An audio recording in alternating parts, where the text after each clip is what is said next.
আসসালামু আলাইকুম viewers, welcome back to my channel. কেমন আছেন সবাই? আশা করি সবাই অনেক অনেক ভালো আছেন। আজ আমি আপনাদের সাথে শেয়ার করব 38 ইঞ্চি বডির মাপের জন্য কিভাবে ব্লাউজ কাটিং করতে হয়। তো আশা করি আপনাদের ভিডিওটি ভালো লাগবে। এখানে আমি প্রথমে কাপড়টিকে মেলে নিব এবং একটি ভাঁজ দিয়ে নিব। আমি পাশাপাশি একটি ভাঁজ দিয়ে নিব। এই ভাঁজটা আপনারা আপনাদের বডির মেজারমেন্ট অনুযায়ী নেবেন। তো এখানে আমি আমার বডির মেজারমেন্ট অনুযায়ী এই ভাঁজটা দিয়ে নিয়েছি, কারণ আমি এই সাইডের কাপড়টুকু দিয়েই কিন্তু হাতাটি বের করব। তো এরপর আমি লম্বার মাপ নিয়ে নিব। তো সবসময় মনে রাখবেন, ব্লাউজের কিন্তু দুইটা পার্ট আলাদা আলাদাভাবে কাটতে হবে এবং পেছন পার্টটা কিন্তু আগে কাটতে হবে।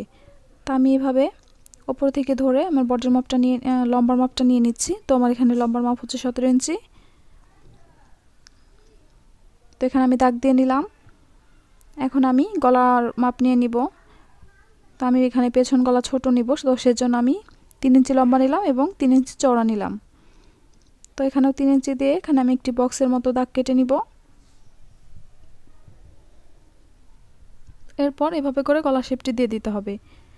এখন আমি পুটের মাপ নিয়ে নিব। তো আপনাদের পুটের মাপ যা তার অর্ধেক নিতে হবে। এখানে আমি 6.5 ইঞ্চি নিচ্ছি এবং পুটের মাপ যা আমি আর্মহোলের মাপও তাই নিয়ে নিলাম। তো এখন আমার বডির মাপটা আমি নিয়ে নিব। এখানে আমার 4 ভাগের 1 ভাগ নিতে হবে, বডির যা মাপ আছে। তো এখানে আমি 9.5 ইঞ্চি এবং সেলাইয়ের জন্য 1 ইঞ্চি বেশি নিতে হবে। তো এখানে আমি 10.5 ইঞ্চি নিয়ে নিয়েছি এবং এখানে এভাবে হাতা শেপটি দিয়ে নিয়েছি। তো এখন আমি এইখান থেকে আমার কোমরের মাপটি নিয়ে নিব। তো আমার কোমরের মাপ হচ্ছে 33 ইঞ্চি। এখানে 4 ভাগ করলে 8.5 এবং সেলাইয়ের জন্য 1 ইঞ্চি বেশি নিয়ে নিলাম। তো এখন এখানে হাফ ইঞ্চি পুট ডাউন দিয়ে দিলাম। এরপর 3.5 ইঞ্চি এই সাইড থেকে ধরে টেকিনের জন্য এবং লম্বার দিক থেকে আমি 6 ইঞ্চি নিচ্ছি, যেহেতু আমার ব্লাউজের লম্বাটা একটু বড় সেই জন্য। তো এখানে এইভাবে টেকিনের জন্য আমি দাগ দিয়ে নিচ্ছি। আমার পেছন পাটে 2টা টেকিন হবে। তো এই দাগ অনুযায়ী এখন আমি এই কাপড়টাকে কাটিং করে নিব।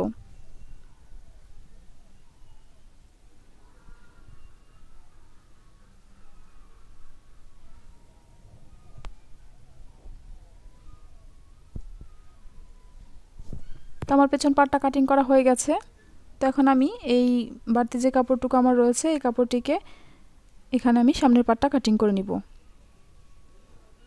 তো আমি এই ভাঁজটাকে একটু বাড়িয়ে নিলাম, কারণ সামনের পাটের পেছন পাটের থেকে সামনের পাটটা নিচের দিকে এবং সাইডের দিকে 1 ইঞ্চি করে বেশি নিতে হয় সেই জন্য।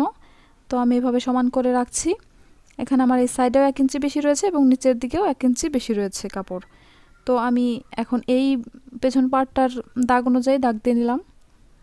তো এভাবে আমি 1 ইঞ্চি বেশি নিচ্ছি। তো এই দাগ অনুযায়ী আমি ফার্স্টে এই ব্লাউজের সামনের পাটটি কাটিং করে নিব।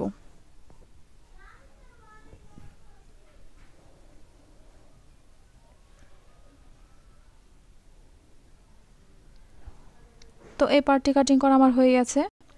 এখন আমি এটির গলার মাপটি নিয়ে নিব। তো আমার সামনের গলা আমি নিয়ে নিব লম্বা 5 ইঞ্চি এবং আমি সাইডের দিকে চওড়া নিব 3 ইঞ্চি নিয়ে এখানেও আমি সেমভাবেই বক্সের মতো করে নিব। এরপর আমি এই গলা শেপটি দিয়ে দিব। তো এইভাবে যদি আপনারা গলা শেপটি দেন তাহলে কিন্তু সুন্দরভাবে দিতে পারবেন সেই জন্য। তো এখানে আমি 1 ইঞ্চি পরিমাণ এভাবে তালপাটের জন্য দাগ দিয়ে নিলাম। তো এখন আমি এই দাগ অনুযায়ী গলাটা এবং তালপাটটা কাটিং করে নিব।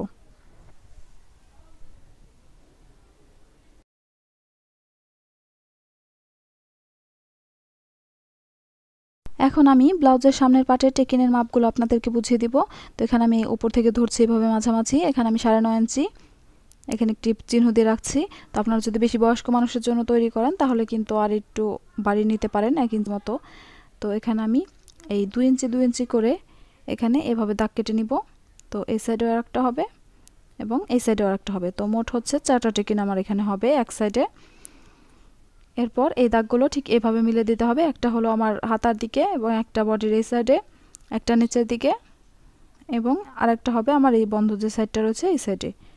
তো এটা হচ্ছে টেকিন এবং এই মাঝখানে যে আমি জায়গাটুকু আমার রয়েছে এই যে আমি এভাবে গোল দাগ দিয়ে রাখছি আপনাদের বোঝার সুবিধার জন্য। তো এই জায়গাটুকু হচ্ছে আমার খালি থাকবে এবং ওই টেকিনগুলোর ওখান দিয়ে সেলাই করতে হবে। তখন আমি এই বাড়তি কাপড়টুকু দিয়ে হাতা তৈরি করে নিব।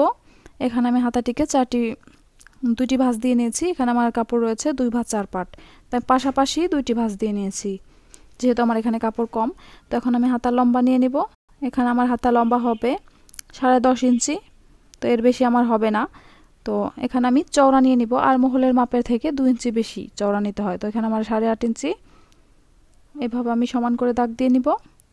এরপর আমি এই খোলা সাইড থেকে 3 ইঞ্চি এভাবে ডাউন করে দিব হাতা শেপের জন্য। এখন নিতে হবে হাতার মোহরার মাপ। তো এখানে আমার হাতার মুহুরি হচ্ছে 11 ইঞ্চি।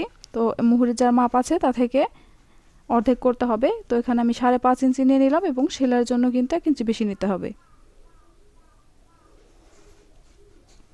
তো এভাবে দাগ দিয়ে এভাবে দাগটি মিলিয়ে নিতে হবে।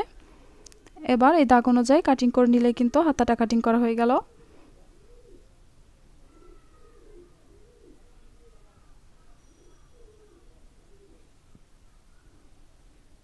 তো দেখুন এখন আমি এই সাইড থেকে তো এভাবে আমি নিয়ে নিব 1 ইঞ্চি পরিমাণ, এভাবে নিব। তো নিয়ে এভাবে আমি তালপাট কাটিং এর জন্য দাগটা দিয়ে নিচ্ছি। তারপর আমি তালপাটটা কাটিং করে নিলাম। তো দেখুন আমার হাতাটা কাটিং করা হয়ে গেছে। আশা করি আপনারা সম্পূর্ণভাবে বুঝতে পেরেছেন ব্লাউজটা কিভাবে কাটিং করতে হয়।